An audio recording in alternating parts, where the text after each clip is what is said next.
I'm Hatice. I'm head of DevRel coming in all the way from New Jersey, although I do want to stay in Australia now. You guys are hidden away at the other side of the world, and I've discovered the beauty of Sydney and all the coffee shops in Melbourne, and I don't want to leave, but unfortunately I leave tomorrow, so hopefully I'll be back. But really excited to be here. This is our inaugural meetup. Exactly like Nadal mentioned, since the stand-up of our data center in Sydney, which our entire team flew in for. And although I'm across on the other side of the world, you now also have Nadal and hopefully expanding team that will be able to take care of all of your AI inference needs here on the ground without such a drastic time difference. So, before I get into this, I want to ask, and I ask this at every single meetup or event that we do, how many of you have actually heard of Groq? With you. Okay. How many of you have actually used Groq API? Oh, okay. Actually, round of applause, because that's more than Sydney. So that's awesome. Okay, so for those of you who don't know, I'm going to talk a little bit about what Groq is, and not in the way where it's, oh, we're Groq, this is what we do, blah, blah, blah. More like, why is this relevant to you? I'm assuming that most of the room is full of people who are adopting AI, engineers, builders, nodding heads, beautiful, amazing. So right now, as you all know, since the end of 2022, right, with ChatGPT coming into the scene and AI becoming mainstream, and a lot of us have worked with or on AI years previously, but it was always tucked into research labs, right, white papers. It was never really used in production, and then all of a sudden, with the release of ChatGPT, AI became mainstream. It's all over social media. My parents are talking about AI at the dinner table. They are not in tech, by the way. So it's become a hot topic, and over the past few years altogether, we've been figuring it all out, right? Started off with some of these small models that got exponentially larger, exponentially more intelligent, and we are now at a point we're at the end of 2025, going into 2026. We've talked a lot about agents, but we're finally putting workloads into production, and boy, are we finding out that the non-determinism that is with AI is a little bit tricky to work with, and there are many bottlenecks that we actually have to keep track of and have solutions for. So at the moment, the way that everything is laid out, a lot of you have probably experimented with a bunch of different models. Gemini 3 just came out, GPT, 5.1, we're at that version now. Kimi K2 thinking, and all of this is really great. A lot of us really focus on testing out these different models. I mean, it's my main job actually to know about everything that is within AI, right? But one thing I'd really like to bring to the forefront of your mind is that as you're shopping around for large language models that might be the best for your workloads, whatever that may be, you should also be thinking about who your AI inference provider is.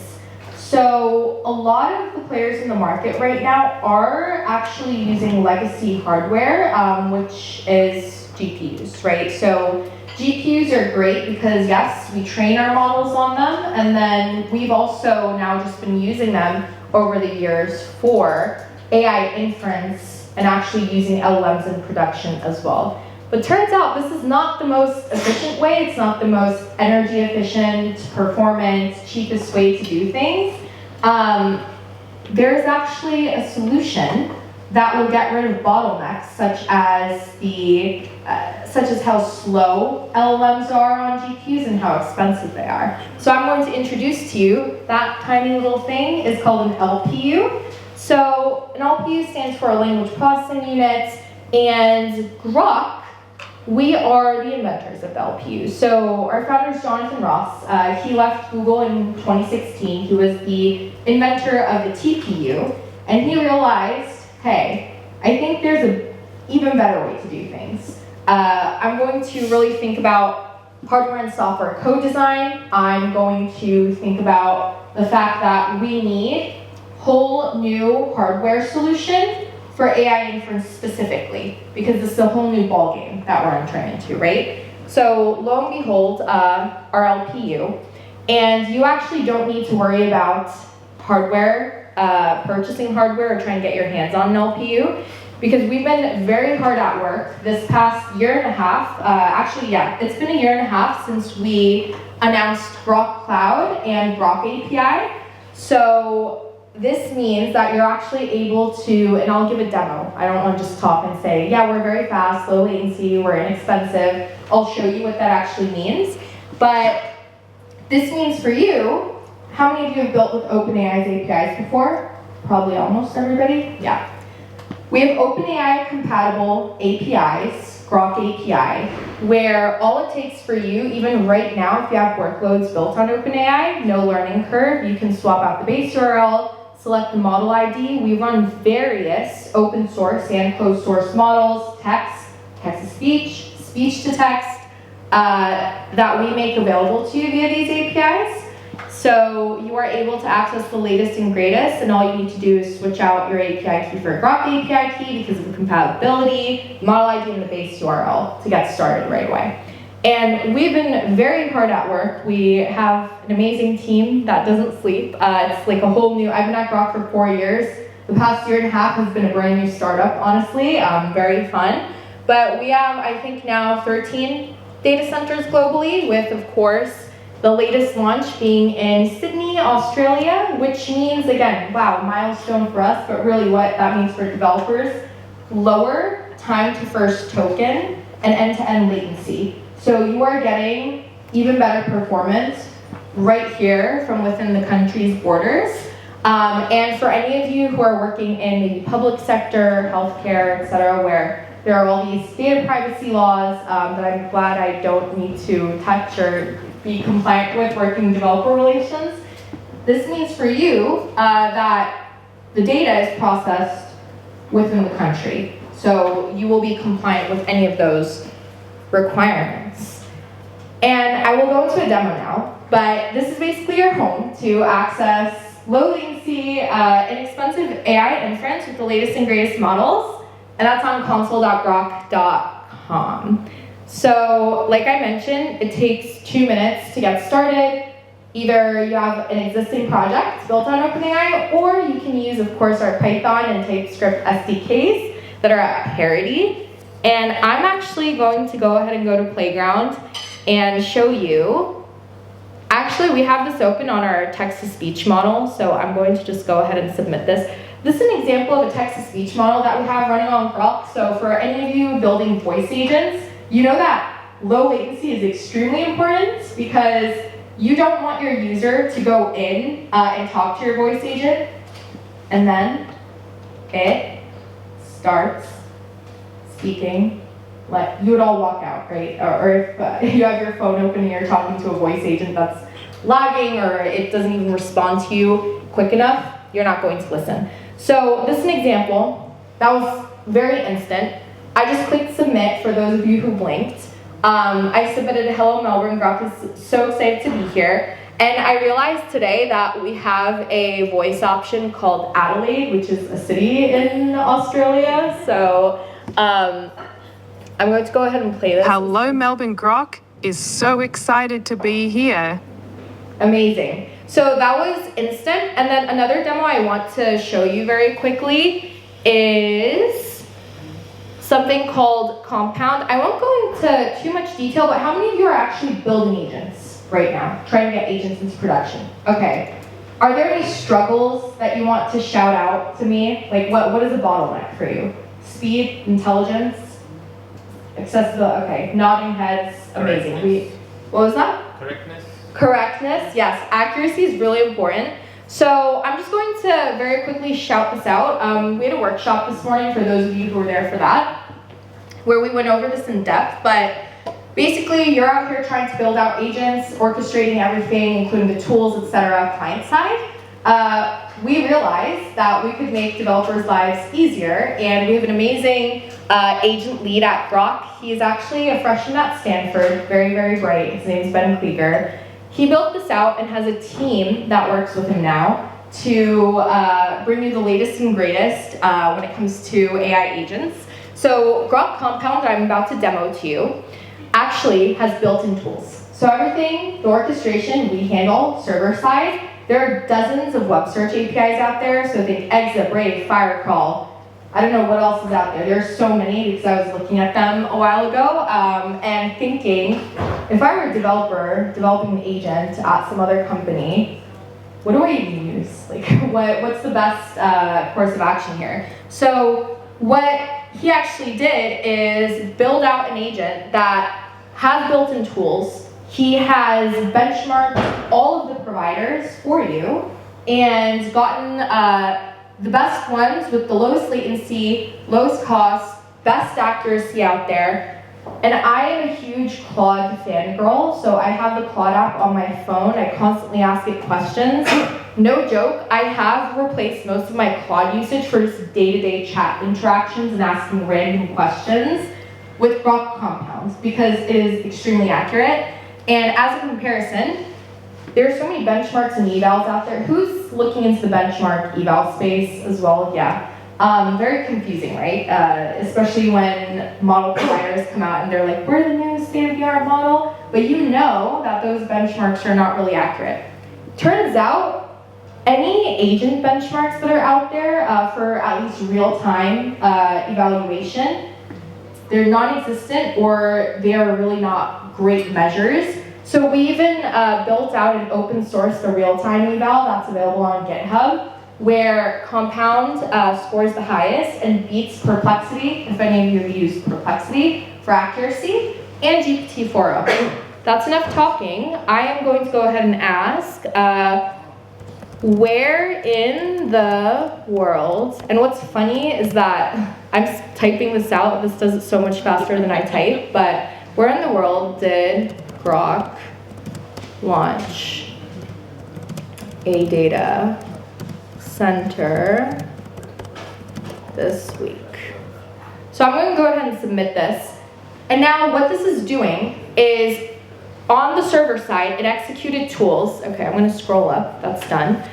On the server side, it executed tools such as web search based on my query because I asked, this week, right? An LLM usually doesn't have access to that information. It would have told me I don't know or hallucinated. It went through reasoning, lots of reasoning, hundreds of tokens of reasoning, and then it actually went through all of these resources, press releases, etc., that are online, and then gave us the correct answer of Groq launched its newest data center in Sydney, Australia, specifically inside an Equinix facility. So as you can see, that was instant, and developer experience really matters. And what's great with this is that with one API call to a model ID, you have all of this for your end user, and you just don't have to worry about it. So going back,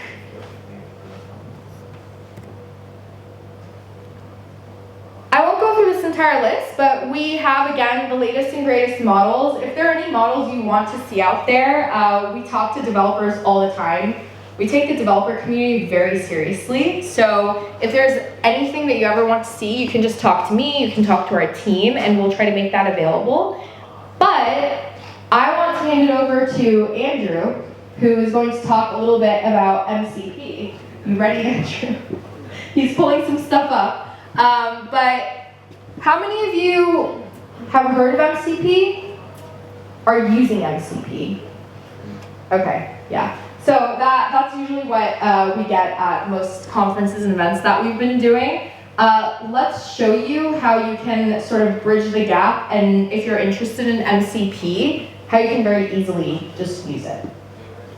And I'll pass it over to Andrew if you want to give a quick intro to MCP. Yeah, should I plug in my computer? Yeah, if you want. Yeah. There you go.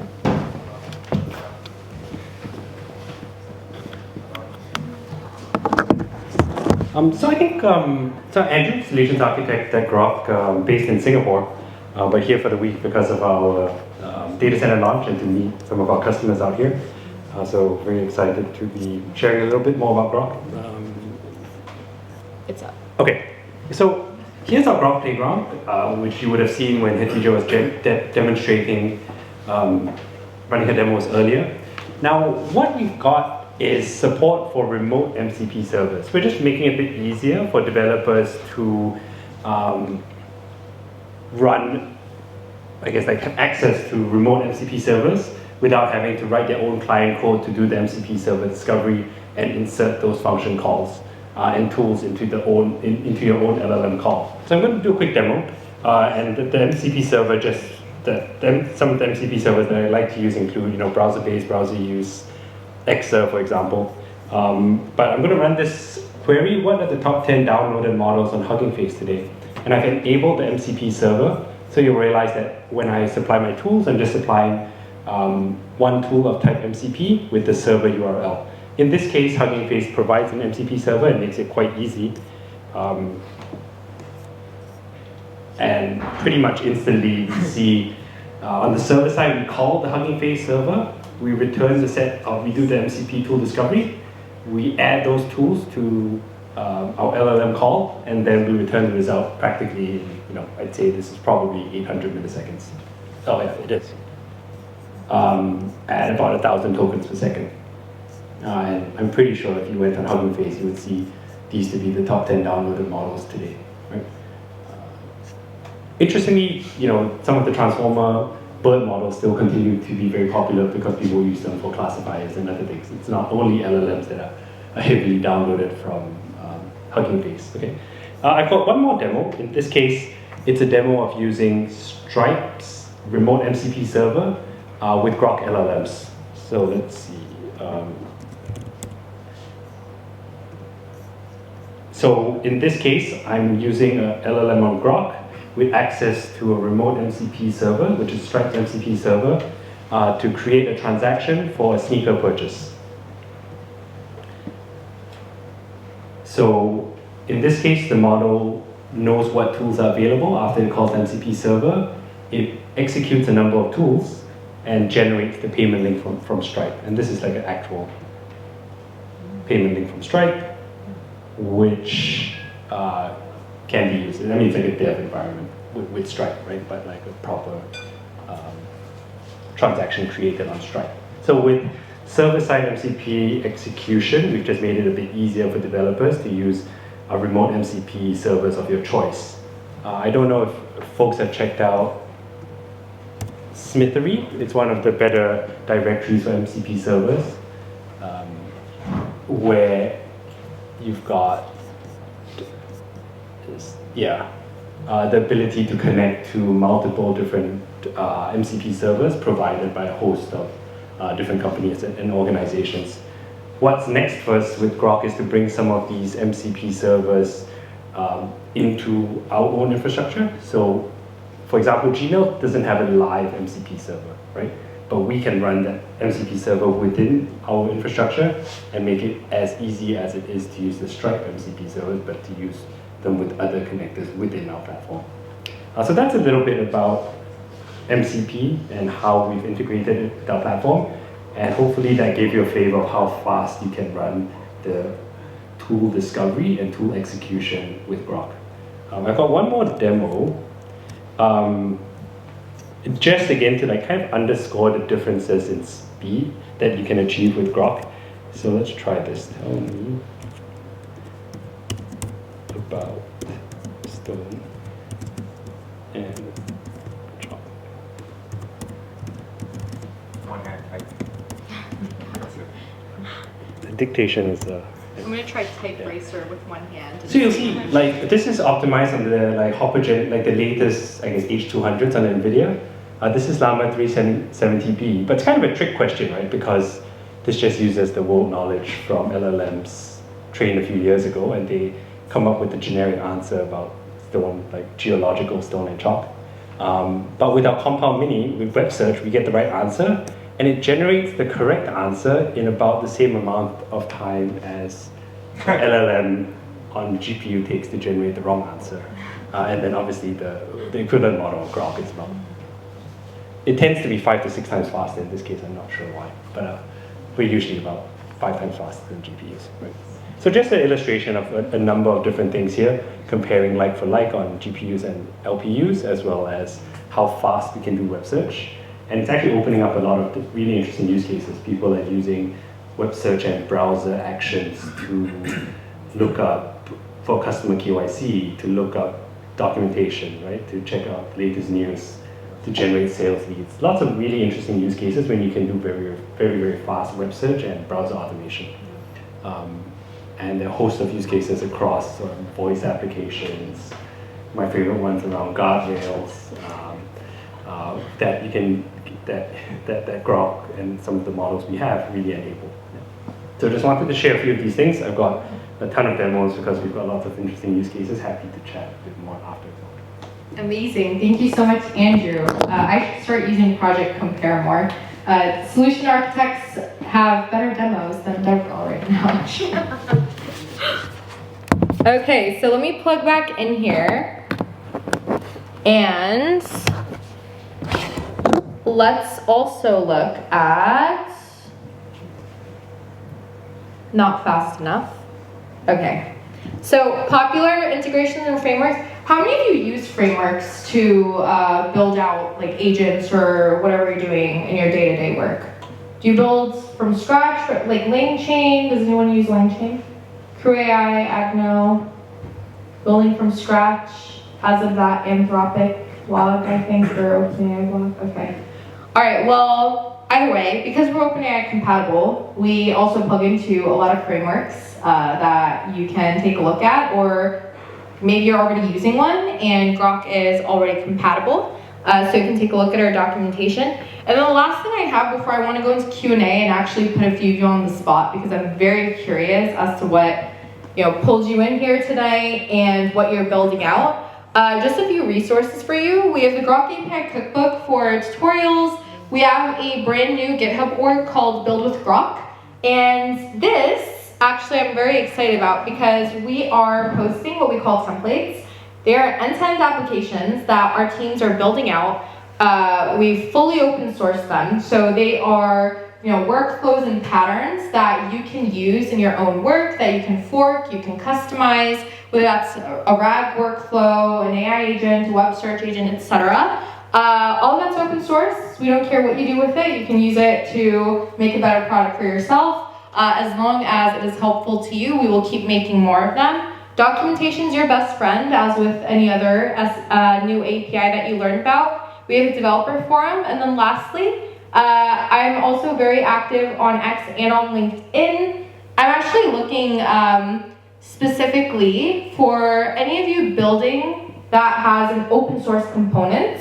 I would love to get to know more of that, and then partner with you to create technical content, webinars, etc., where it makes sense and where we have synergy. So if you are part of a company like that or building something like that, please do reach out to me and let's talk more about that. Beyond that, these are just a couple of demos, but I think Andrew gave quite enough that we can look at, but I'll share this one. I think I shared this earlier too.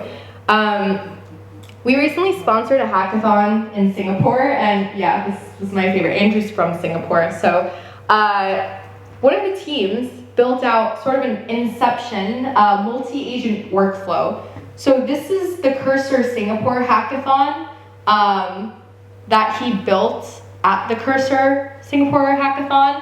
And these are all agents that you're seeing. So if you've ever played Sims, these are all AI agents. They are using various models that are hosted on Groq, and they're actually working. So I did stop one of them earlier because I don't know whose poor API key is being used for this demo, but it's been running ever since that hackathon, by the way. So I stopped one of the workloads. But again, we're so inexpensive that probably didn't even really make a dent in his or her wallet. But here you can see there are various task flows. These are the teams. One of them is Justice League. This one's the Suicide Squad. And then when you go in to messages, and I did stop them, so maybe, let me see, you're probably not gonna see. Yeah, these are older messages, I believe. But they're talking to each other. They're AI agents. They're building projects. You have like an admin dashboard that you can track. Oh, Task Force 141 is actually still active and running. So if I click into this.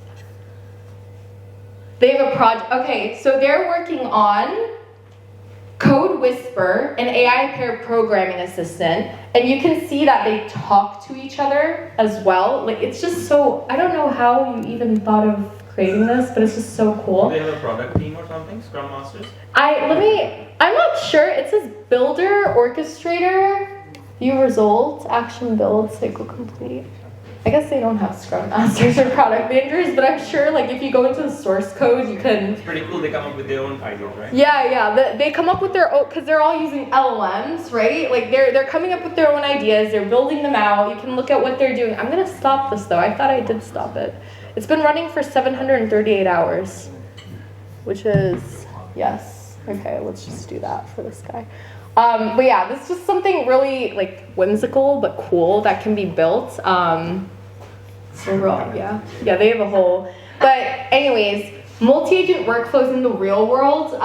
Hopefully you learned something new about how low latency is needed, and you probably already knew that. But now we have a solution right in the borders within Australia that you can take a look at for your production workloads, or if you're just building. I have to say that I didn't mention this. We have a very generous free tier of millions of tokens per day that you can use for all of the models across our entire fleet, and that is enough for you to actually build out POCs with Groq. And then it's very easy to scale up if you need more usage. And I do have a coupon code for $25 in credits that I'm going to send to Peter, and if you're registered for this event, you'll get a follow-up email in a few days that has that coupon code in it. But I think that's all I have for you guys. So thank you so much for coming out tonight. Really enjoying networking with you all. Hopefully I'll see some more people and meet more of you. But we're very excited about launching in Australia, and we're going to have more meetups. We'll support hackathons. We have programs for universities that we're going to start getting into in Q1. So really excited to meet and collaborate with all of you, and thank you. I think I'll, after applause.